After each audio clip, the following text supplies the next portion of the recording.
Okay, so we're just a day away from the start, but I'm recording this and we'll run it up on the next leg. But we're going to have a look at l'Esprit de Keep, previous Whitbread winner.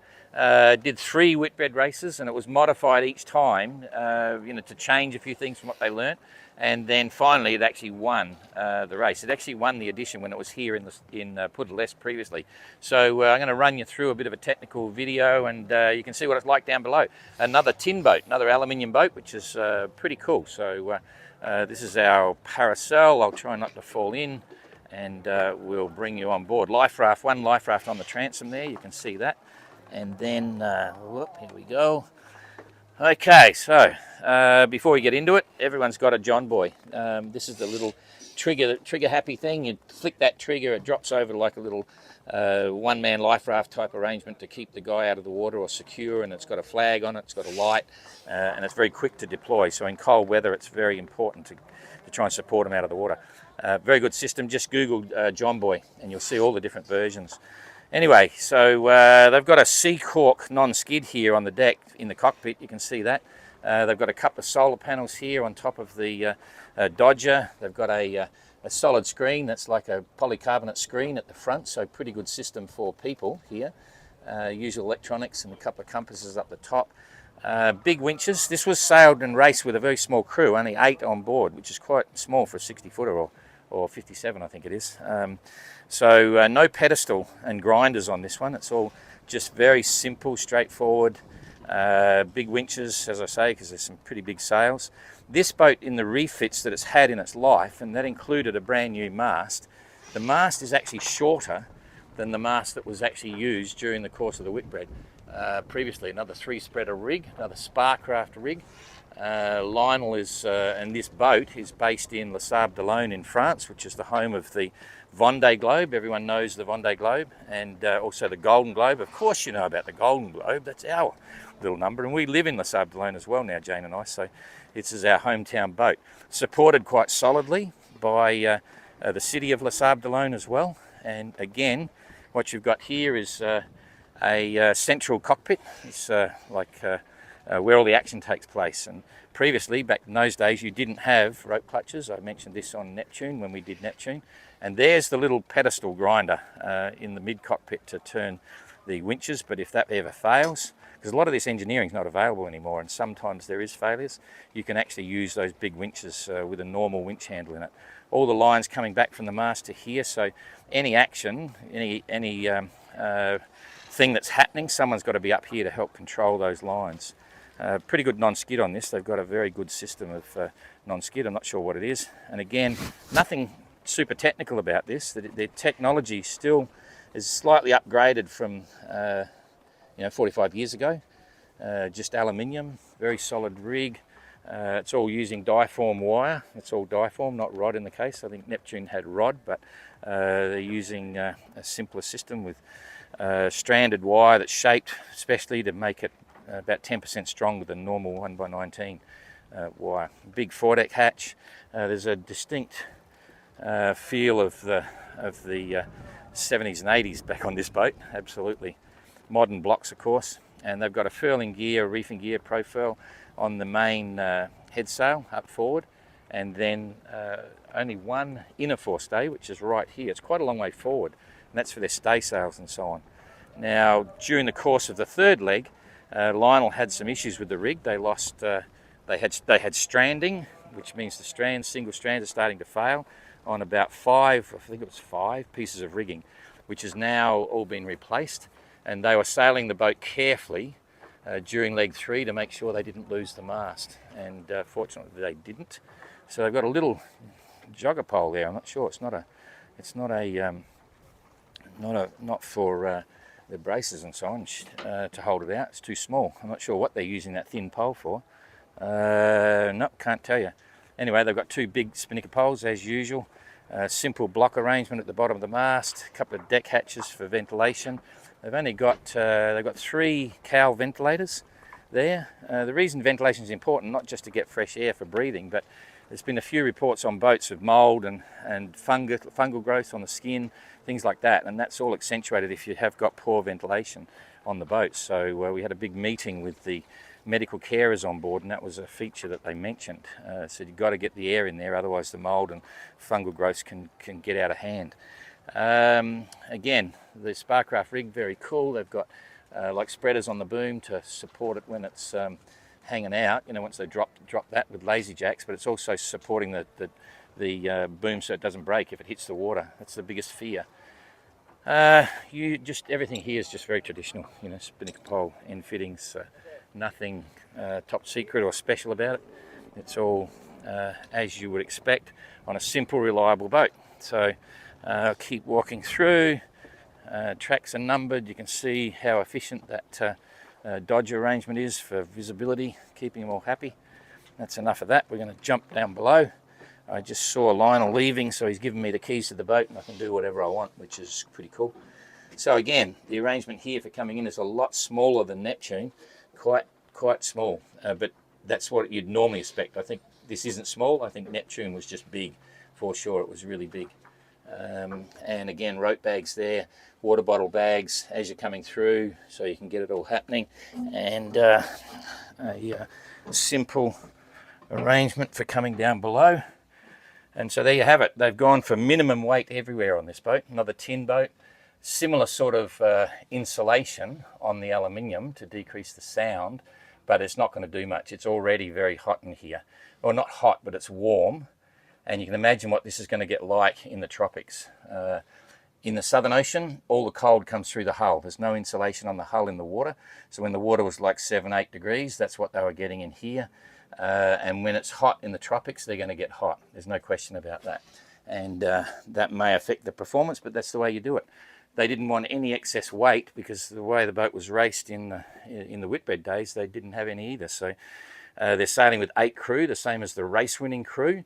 And they're probably not going as fast as the race-winning crew because of 2 things, in my opinion, and I'm only a humble person, so you can let this go. But the rig is shorter, that's not helping them. And I think the 8 crew, they're all very good sailors, they're great people, and I've got nothing wrong with them. But you can imagine the race crew in the Whitbread, they were crack. They weren't professionals, I won't call them professionals, but they'd trained forever on the boat and done all the bits and pieces, and they were hardened sailors maybe, so maybe that could be another reason, but they're doing very well. You know, the Esprit keeps there, they're still here, they've battled to get here, and 1 leg to go. Anyway, let's talk about the starboard side, seeing we're right here. So a rack of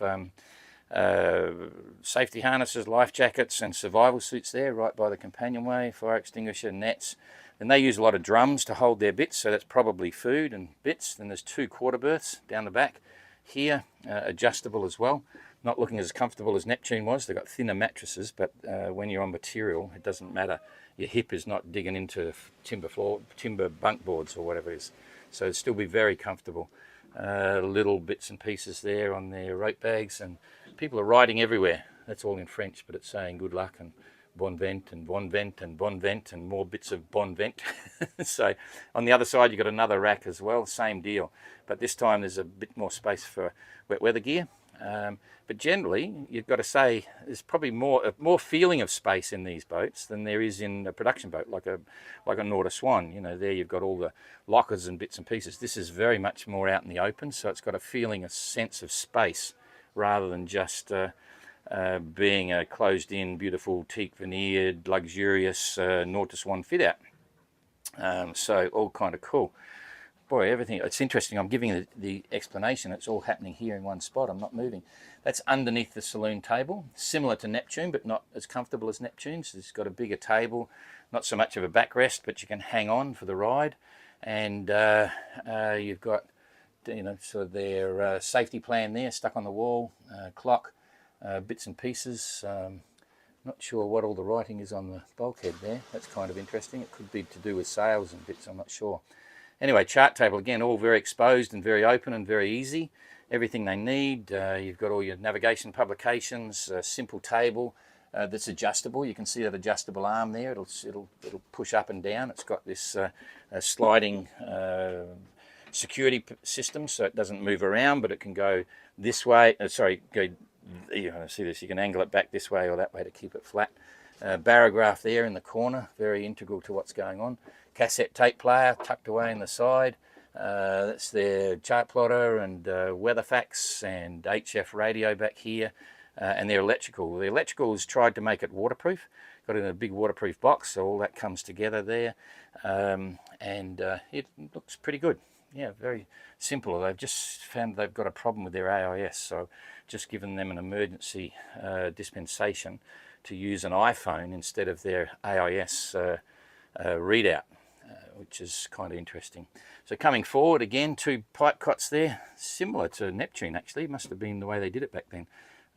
In terms of positioning and everything, we're moving now up to beam the mast, so you've got 2 there, but you don't have the central ones. The central bit over the engine is actually, so all of this racking here is over the top of the engine underneath, but in Neptune they had a couple of bunks and then you move down, so this boat is actually a little bit smaller than Neptune, but nonetheless it's all accessible. That's their first aid kit there, MSOS first aid kit.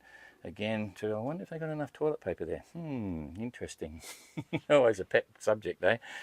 Anyway, and we've given these guys, this is interesting, we've given them a dispensation to store their second life raft down below. Now the rule was they keep it down below here, and then they've got to show how quickly they can get it up into the hatch. So they're up through the hatch and on deck. They have a process which gets it out there within about 45 seconds or something.